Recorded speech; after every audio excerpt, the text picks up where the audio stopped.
ಕೇಂದ್ರ ಸರ್ಕಾರದ ರೈತ ವಿರೋಧಿ ನೀತಿ ಖಂಡಿಸಿ ಅಖಿಲ ಭಾರತ ರೈತ ಸಂಘಟನೆಗಳ ಸಮನ್ವಯ ಸಮಿತಿ ಕರೆ ನೀಡಿರುವ ನವೆಂಬರ್ 29ರಂದು ಫರೀದಾಬಾದ್ನಿಂದ ಪಾದಯಾತ್ರೆ ಹಾಗೂ 30ರಂದು ದೆಹಲಿಯ ರಾಮ್ಲೀಲಾ ಮೈದಾನದಲ್ಲಿ ಬೃಹತ್ ಪ್ರತಿಭಟನೆಗೆ ಜಿಲ್ಲೆಯಿಂದ 400ಕ್ಕೂ ಹೆಚ್ಚು ರೈತ ಸಂಘದ ಕಾರ್ಯಕರ್ತರು ದೆಹಲಿಗೆ ತೆರಳಲಿದ್ದಾರೆ ಎಂದು ರೈತ ಸಂಘದ ಜಿಲ್ಲಾಧ್ಯಕ್ಷ ದುಗ್ಗಪ್ಪ ಗೌಡ ತಿಳಿಸಿದರು. ಅವರು ಪಟ್ಟಣದಲ್ಲಿ ಸುದ್ದಿಗೋಷ್ಠಿಯಲ್ಲಿ ಮಾತನಾಡಿ, ರೈತರ ಸಂಪೂರ್ಣ ಸಾಲ ಮನ್ನಾ ಡಾಕ್ಟರ್ ಸ್ವಾಮಿನಾಥನ್ ವರದಿಯಂತೆ ಬೆಳೆ ಉತ್ಪಾದನೆ ವೆಚ್ಚದ ಮೇಲೆ ಶೇಕಡಾ 50ರಷ್ಟು ಲಾಭ ನೀಡುವಂತೆ, ಮಾಧವ್ ಗಾಡ್ಗಿಲ್ ಮತ್ತು ಕಸ್ತೂರಿ ರಂಗನ್ ವರದಿ ಅನುಷ್ಠಾನಗೊಳಿಸಿದಂತೆ, ಕಾಳು ಮೆಣಸು ಆಮದು ನಿಷೇಧಿಸುವಂತೆ, ಕಾಳು ಮೆಣಸಿಗೆ ಕನಿಷ್ಠ ಆಮದು ದರ ಕೆಜಿಗೆ 500 ರೂಪಾಯಿ ನಿಗದಿಪಡಿಸುವುದಾಗಿ ವಾಣಿಜ್ಯ ಸಚಿವಾಲಯ ಕ್ರಮ ಕೈಗೊಳ್ಳಬೇಕೆಂದು ಒತ್ತಾಯಿಸಲಾಗುವುದು ಎಂದು ತಿಳಿಸಿದರು. ದೇಶದಲ್ಲಿ ಪ್ರತಿ 45 ನಿಮಿಷಕ್ಕೆ ಒಬ್ಬ ರೈತ ಆತ್ಮಹತ್ಯೆಗೆ ಒಳಗಾಗುತ್ತಿದ್ದಾನೆ. ಸಂಕಷ್ಟದಲ್ಲಿ ಸಿಲುಕಿಕೊಂಡಿರುವ ರೈತರಿಗೆ ಭರವಸೆ ತುಂಬಲು ಮುಂದಾಗದೇ ಇರುವುದೇ ಪ್ರಜಾಪ್ರಭುತ್ವದ ದುರಂತವೇ ಸರಿ. ಸಾಲ ಮನ್ನಾ, ಬೆಳೆದ ಬೆಳೆಗೆ ಯೋಗ್ಯ ಬೆಲೆ ಘೋಷಣೆ ಮಾಡದೆ ಹೋದರೆ 2019ರ ಲೋಕಸಭೆ ಚುನಾವಣೆಯಲ್ಲಿ ಅದಕ್ಕೆ ತಕ್ಕ ಪ್ರತಿಫಲ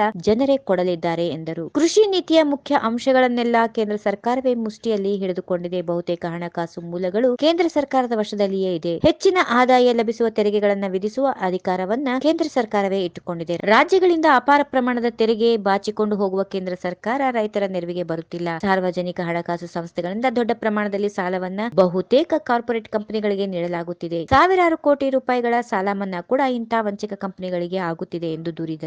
ಈ ವಿಡಿಯೋ ನಿಮಗೆ ಇಷ್ಟವಾದಲ್ಲಿ ಲೈಕ್ ಮಾಡಿ, ಶೇರ್ ಮಾಡಿ, ಸಬ್ಸ್ಕ್ರೈಬ್ ಮಾಡಿ.